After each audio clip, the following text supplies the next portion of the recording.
अस्सलामुअलैकुम व्यूवर्स, क्या हाल है? कैसे हैं आप सब लोग? उम्मीद है कि आप सब लोग ईमान और सेहत की बेहतरीन हालत में होंगे। Welcome to my channel LK Twitter.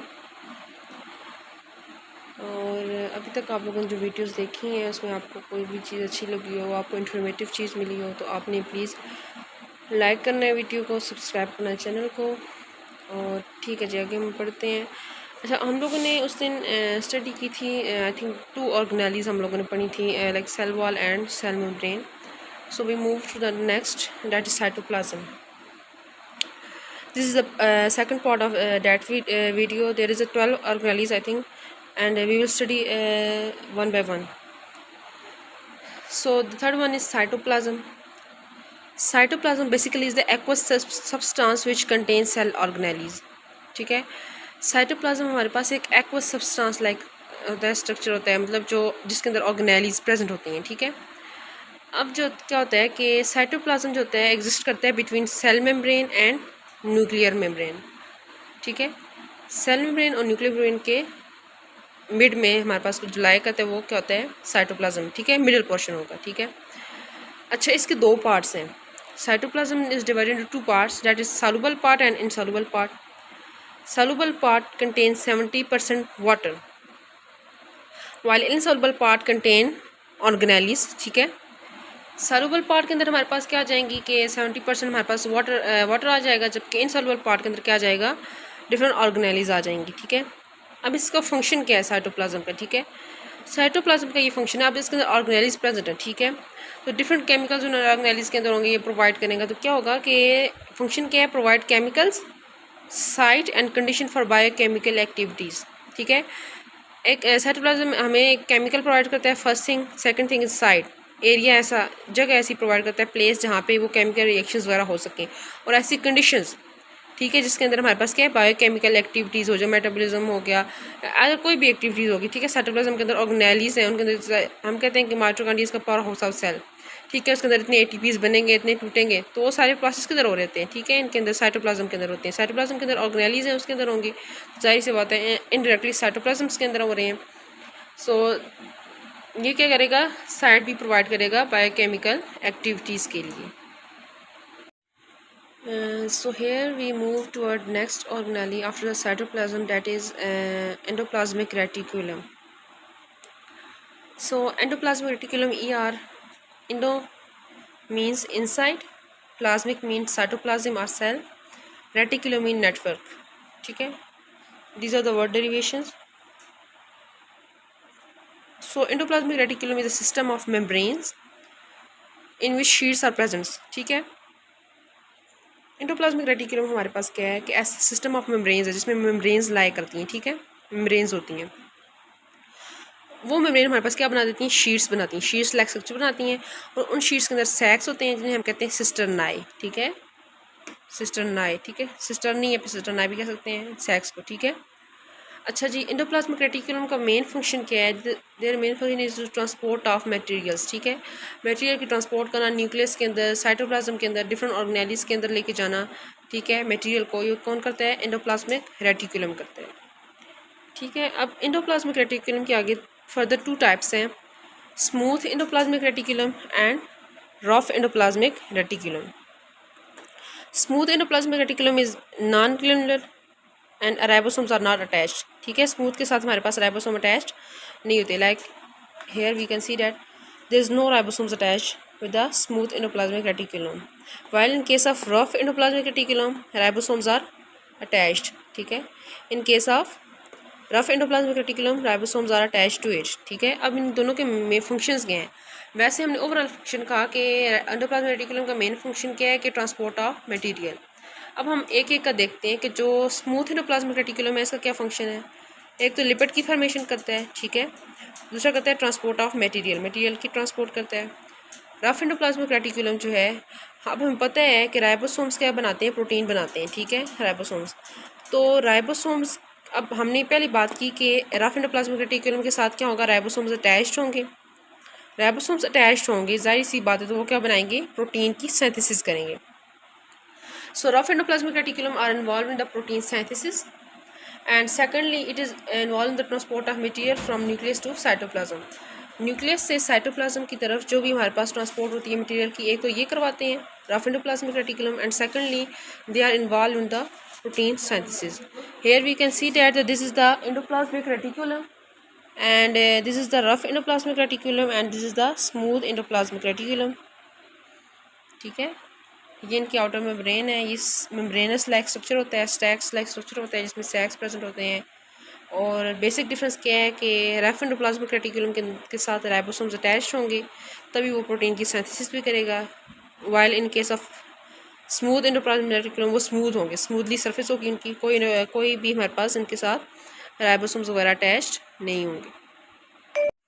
So this is the next organelle, that is Golgi apparatus.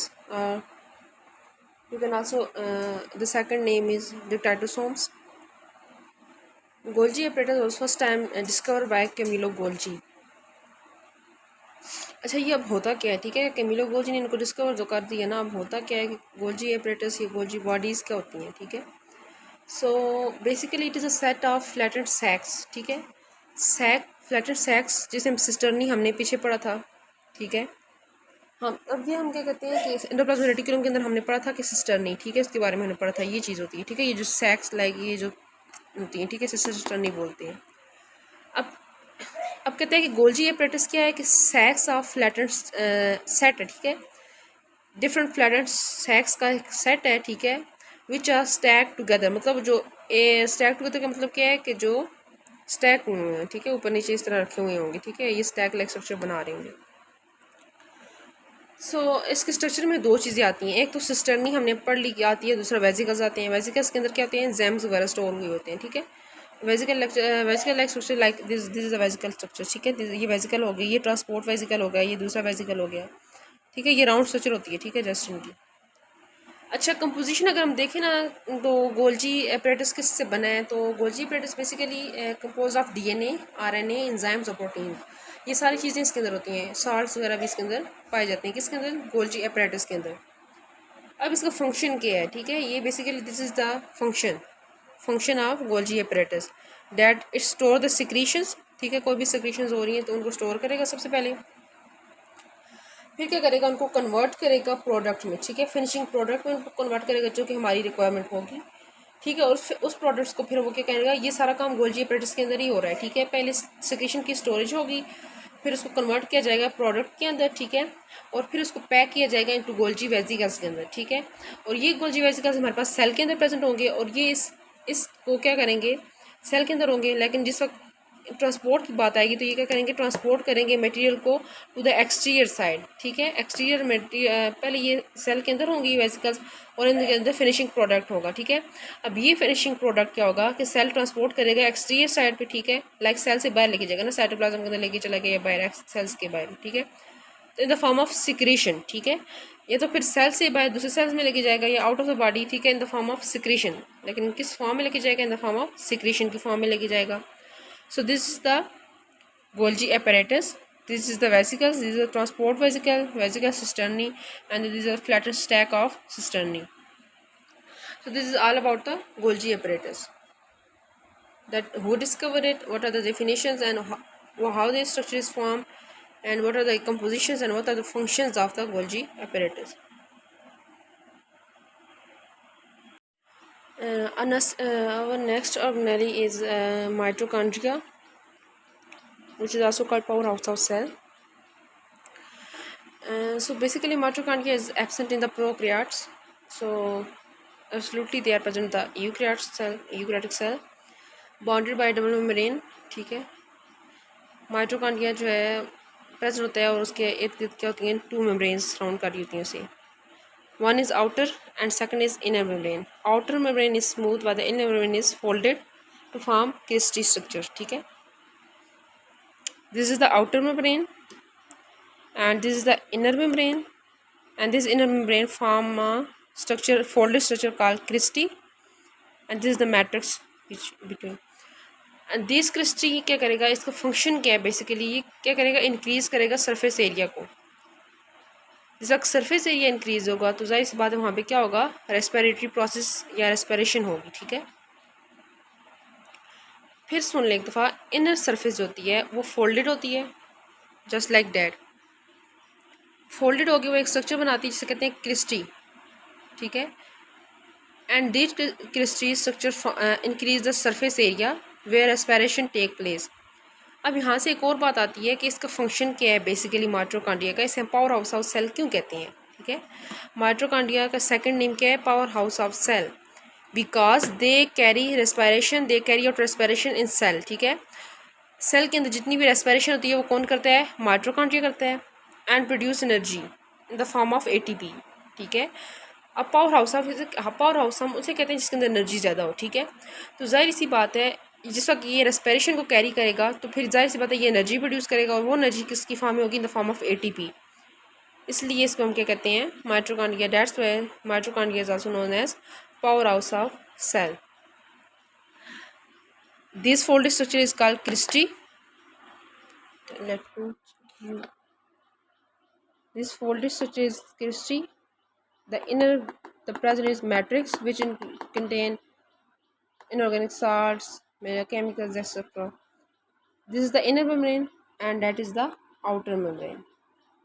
That's all about mitochondria. Today we will discuss.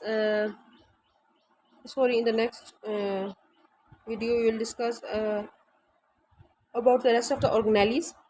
So here today we will discuss about endoplasmic reticulum, mitochondria, एक और भी पढ़ी थी भूलिए। अच्छा ये चीज़ें हमने पढ़ ली हैं, ठीक है। नेक्स्ट वीडियो में हम लोग बाकी जितनी ऑर्गेनेलीज रह गई वो हम लोग पढ़ेंगे, ठीक है। अच्छा इसमें आपको कोई भी प्रॉब्लम हो, ठीक है, कोई भी इशू हो, कोई चीज़ समझ नहीं आ रही तो आप मुझे कमेंट में बता सकते हैं अपना question. I will solve your problem. And like the video, subscribe the channel, और वीडियो अच्छी लगे तो ज़रूर लाइक करना है। Thank you so much. अल्लाह हाफिज़, बाय बाय।